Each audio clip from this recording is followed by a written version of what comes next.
dashur teleshikues, ju përshëndes. Po fillojmë lajmet në televizionin 4+. Depozitat e ujit në taracat e pallateve të vjetra janë kthyer në problem shqetësues për banorët lushnjar. Kryetaria e Bashkisë Eriselda Sefa theksoi se duhet të ndërtohet një plan në bashkëpunim me qytetarët për heqjen e tyre. Në qytetin e Lushnjës, uji në rubinetat e qytetarëve ka mbi 3 vjet që vjen 24 orë. Ndërkohë qytetarët vazhdojnë të mbajnë depozitat e ujit në taracat e pallateve, sidomos pallateve të ndërtuara shumë kohë më parë, duke i rrezikuar ndërtesat nga pesha e madhe e tyre, por edhe duke prishur estetikën e qytetit. Kryetaria e Bashkisë Eriselda Sefa në një intervistë për televizionin 4+, tha se ka ardhur koha që të ndërtohet një plan në bashkëpunim me qytetarët për heqjen e depozitave të ujit mbi pallate. Në zbatim të ligjit të ri për bashkëpronësinë, do të zgjidhen administratorët e pallateve të qytetit nga vetë banorët për problemet që ata kanë, ku një nga problemet më shqetësues është heqja e depozitave të ujit.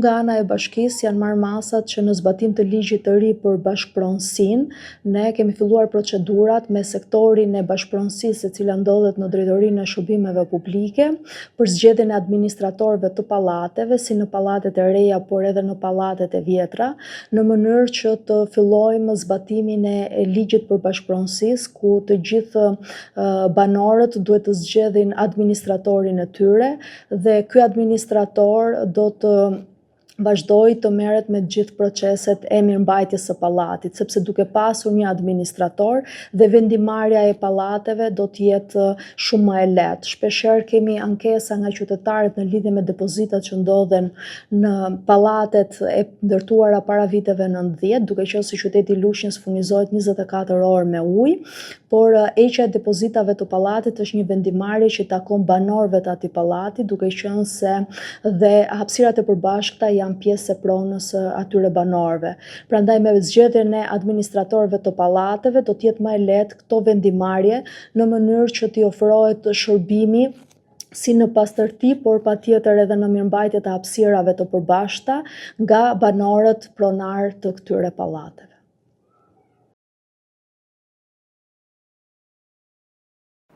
Lumi Vjos rikthehet në shtratin e vet për lëpas toka të përmbytura të kultivuara me prodhimet e stinës. Fermerët e indinjuar shprehen se nuk do të shpërblehen nga shteti për humbjet.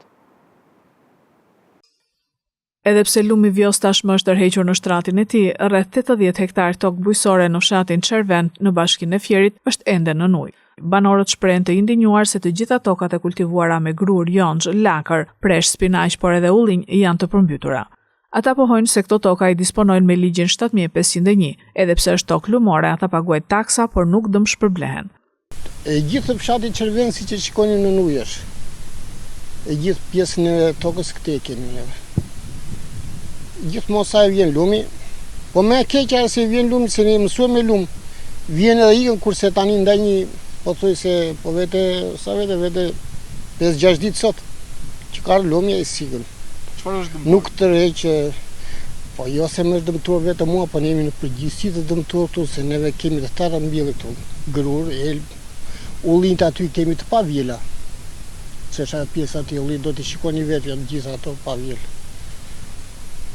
Të gjitha kulturat sa kemi këtu, ja si që shikoni dhe ja, jonxha, as ka ndërmend të bëhet me e tani, se ja gjanin e kalenaj. Kam të 120 rrezullinj. Atje s'putesh do të me në lozhi, në papastëri, lej ullin e qojnë në lumaj. Ullin janë pa vjell. Kam dhe 1 hektar jonç, tashin taksat i japim tëra, dom dorë shteti, nam, i japim, tashin nuk themin e kjo është mbytur në 2017, 5 vjet, ishim shit fatit, zoti nuk në mbyti. Kësa rana ka mbyta, ka bërë dem kolosal, vesh atje sfiqet lozhi menje, që ka hipur mbi ullin, mbi jonç, nuk pastrohet toka me. Fatmirësisht, argjinatura e ndërtuar pas vitit 2017 i mbrojti nga përmbytjet e banesave, por mos pastrimi kanaleve kullues ka bërë tokat buz lumit jo vetëm të jenë në ujë, por dhe ujë të mos tërhiqet. E kemi të pamundur të shkojmë në toka, thon banorët, ndërkohë që është kërkuar ndërhyrja e bashkisë me mjete. Vetë situata është në gjendje se për të ardhur, për shembull të vi skrepi, hapi kokën, filloj qafje tek lumi edhe të vi këtea, që të bien ujrat. Se janë prishur, janë dëmtuar me grure, me qa janë, qas janë të vi skrepi, të pastroj kanalet kulluese, dhe ai do vi prap pra po të paktën të vi skrepi. Te kërkes kafshati. Bërë ju këtë kërkesë kur e Po. Erdhi aty edhe ai kryetari Armandua tha më njëherë sa të bjeri lumi. Sa të bjeri lumi ta bjem skrep në urgentisht. Erdhi edhe drejtori Esha. Me ka të gjitha këto kultura që janë mbjell dhe që janë dëmtuar, a mund të tani nuk tani nuk e dim, tashti ata do vinë të verifikojnë si ky shtet dhe a shteti e diet. Ende asnjë komision nuk ka dalë në terren për të verifikuar dëmet, ndërsa banorët nuk shpresojnë në dëm shpërblime.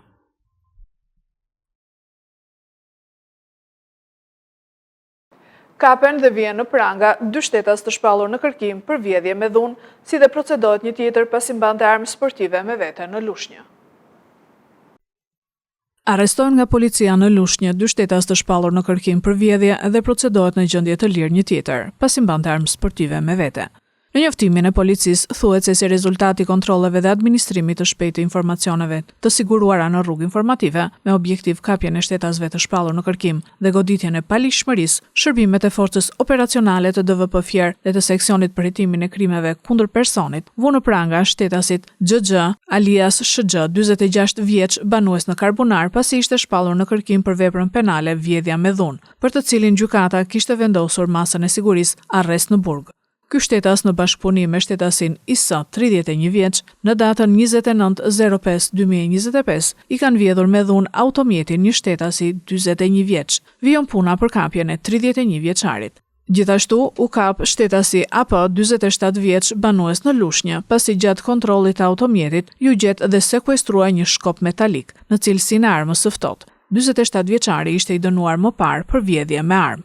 Ndërkohë, specialistët për hetimin e komisariatit të policisë Lushnjë referuan materialet në prokurori, ku nisi procedimi në gjendje të lirë për shtetasin AG, 30 vjeç, banues në fshatin Shegas, pasi gjatë kontrollit të automjetit ju gjet dhe sekuestrua një pistolet sportive.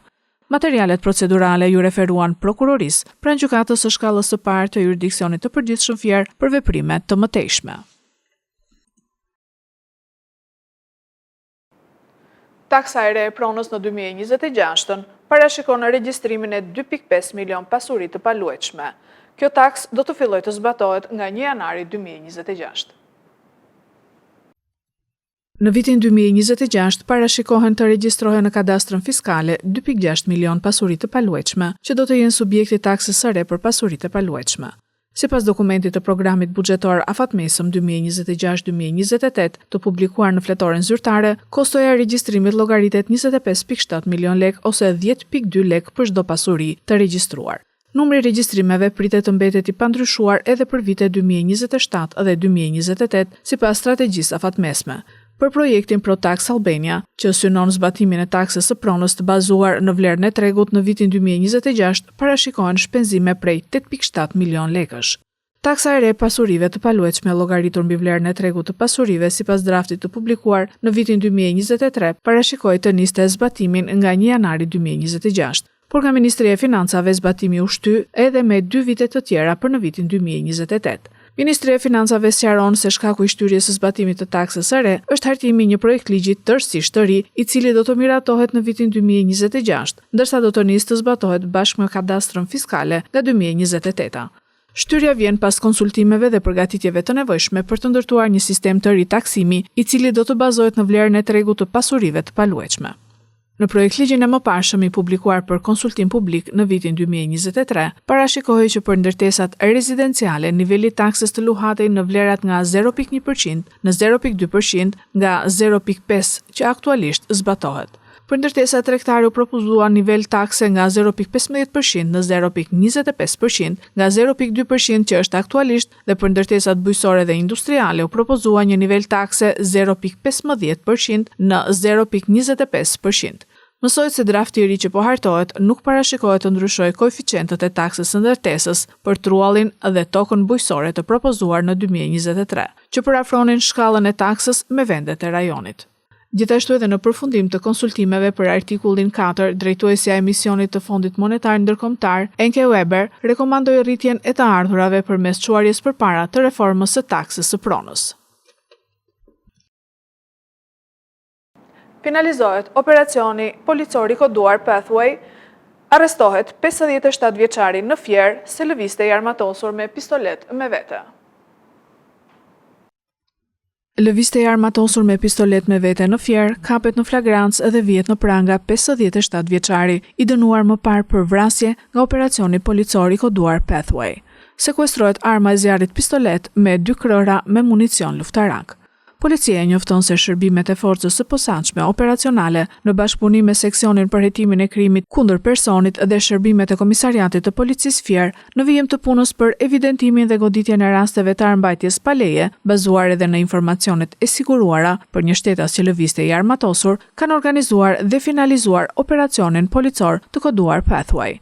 Gjatë operacionit, shërbimet e policisë kanë kapur në flagrancë në një lokal në fermën Çlirim, shtetasin PM, me një armë zjarri pistolet me 2 krora me nga 7 fishek që i mbante në çantën e dorës. Në vijim të veprimeve procedurale, specialistët për hetimin e krimeve të komisariatit të policisë Fier arrestuan shtetasin PM 57 vjeç, banues në fshatin Sula i Fier, i dënuar më parë për vrasje. Materialet procedurale ju referuan prokurorisë së Fierit për veprime të mëtejshme. Këto ishin lajmet tona për sot. Lajmet i gjeni edhe në internet në website-in 4plusmedia.tv. Bashkë mirupafshim.